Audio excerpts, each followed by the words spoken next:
In today's video, we're going to talk about a question that almost every iPhone user asks at some point. Can we install IPA files on the new iPhone 17? With Apple's tight security system, installing apps from outside the App Store has always been complicated. And with every new iOS version, users wonder whether sideloading is still possible. First, let's understand what an IPA file actually is. An IPA is simply the installation file for an iPhone app, just like an APK on Android. When you download an app from the App Store, the phone installs it automatically. But the truth is the app you receive is basically an IPA file. The difference is that the App Store signs it officially, making it safe and trusted by Apple's system.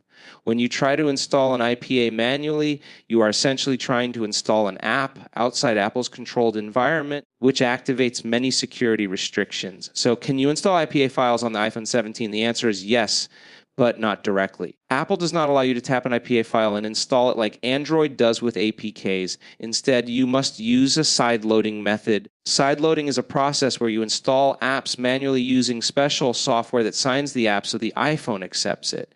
Popular tools for this include AltStore, Sideloadly, and the developer method using Xcode on a Mac. Using these tools, you can install many IPA files on the iPhone 17. The process usually involves connecting your phone to a computer, signing the IPA with your Apple ID, and then pushing it to your device. If you have a free Apple ID, the app will work for 7 days before you need to refresh it.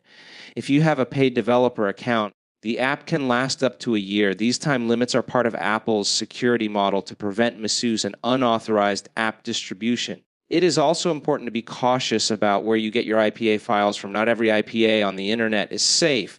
Some may contain malware, trackers, or modified code. Apple blocks unknown and untrusted apps for a reason, to keep your device secure.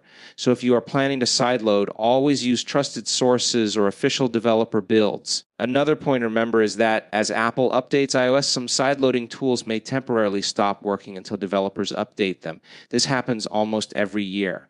But historically, sideloading has always remained possible, even on the latest iPhone models, including the iPhone 17. So yes, you can install IPA files on the iPhone 17, but not through the normal Files app or Safari download method. You must use a signing and sideloading tool, and you must accept the limitations, such as certificate expiration and the need for a computer. Sideloading is powerful, but it comes with responsibility, both for your device's security and for the apps you choose to install.